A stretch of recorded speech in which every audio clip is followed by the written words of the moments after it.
Hello everybody, and welcome back to a brand new video. Now today I wanted to talk about a couple other really interesting stories from RuneScape's history. Now again, individually these weren't really enough to make an entire video on, but I've had a big backlog of ideas for a while and I thought I would just start releasing them together as kind of RuneScape variety pieces. Now what are we going to talk about today? Well, I have a couple of really interesting stories.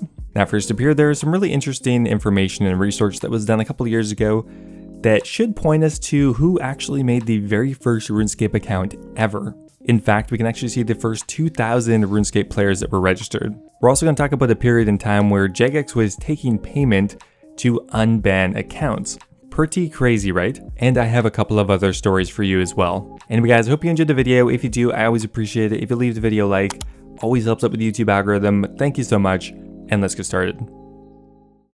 Now to start with here, we need to jump way back in time, back to January of 2001. Now on that day, the RuneScape beta was finally released to the public, and players started to log on to play the new game. Now a ton of accounts were created that day, but who was the first account? Now while this wasn't initially public knowledge or anything, later on some players figured it out by using a really interesting method. Now this information was eventually discovered with the addition of the high scores at the end of 2001.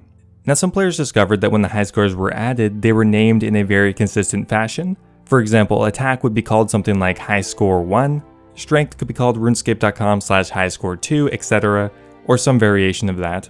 Now what's interesting is when Jagex started adding in new skills, for example herblore or construction, they created a high score entry in a high score webpage, but left it invisible as the skill hadn't been released yet and nobody would have any experience in the skill yet. Now the fascinating part here, someone managed to discover the existence of an invisible page.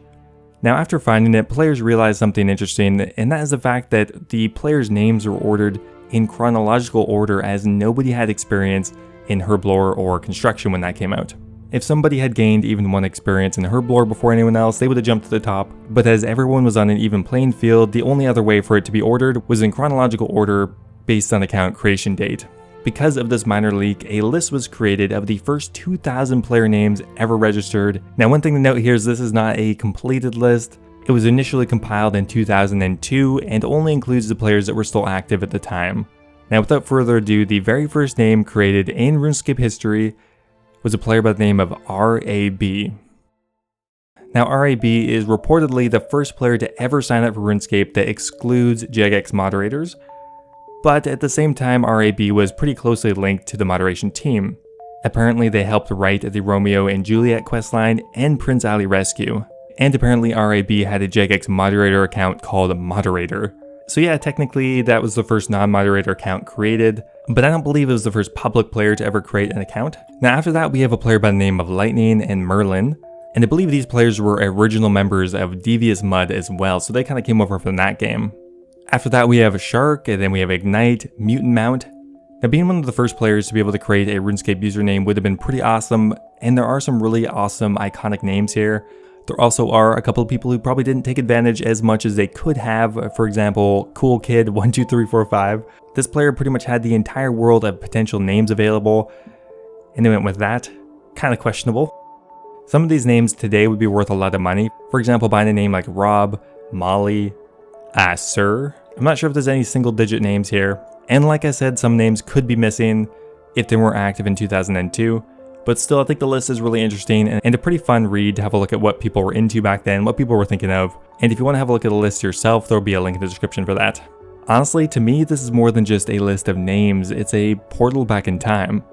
What were kids, teenagers, adults thinking of back then, and what inspired them to create the names they did? It truly is a graveyard of memories, knowing that most of these accounts have not been played in years and aren't active anymore.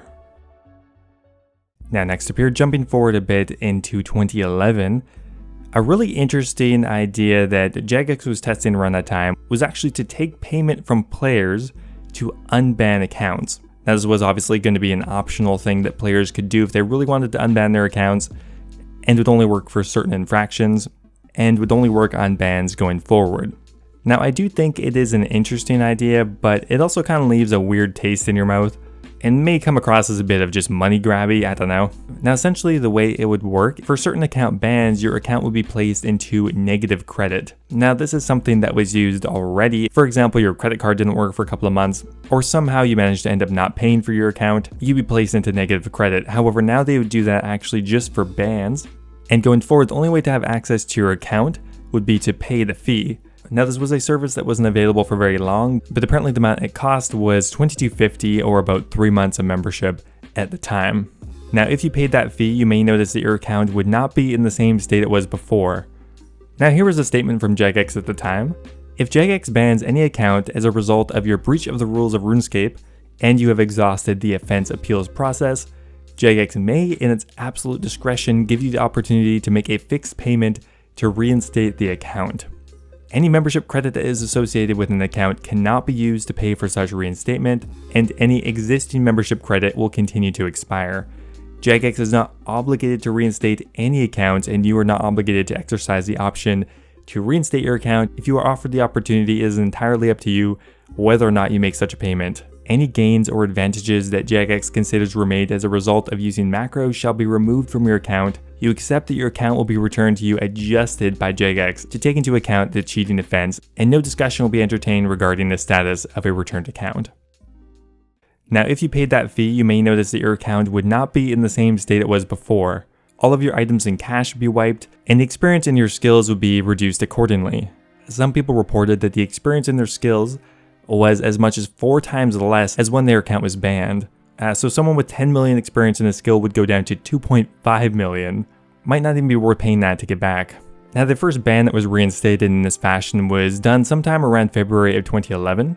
And we can see here that at the time the offenses that were squashed were actually macroing major, item scamming, and inappropriate language. Now once you paid the $22.50 to get your account back, you would then be placed into free-to-play. A fresh start, but you would have to buy membership then going forward.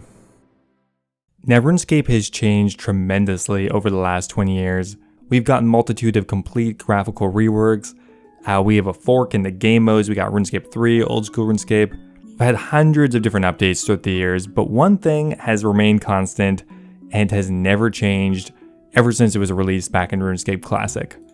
This length of fence right here. This little length of fence here has never changed since when it was added back in RuneScape Classic.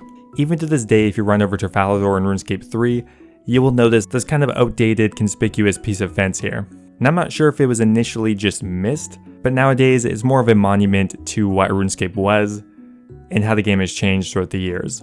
I think it is a pretty cool sentiment, and I really hope they never change it. I think something like this is especially important to put into RS3, as the game has changed so much throughout the years.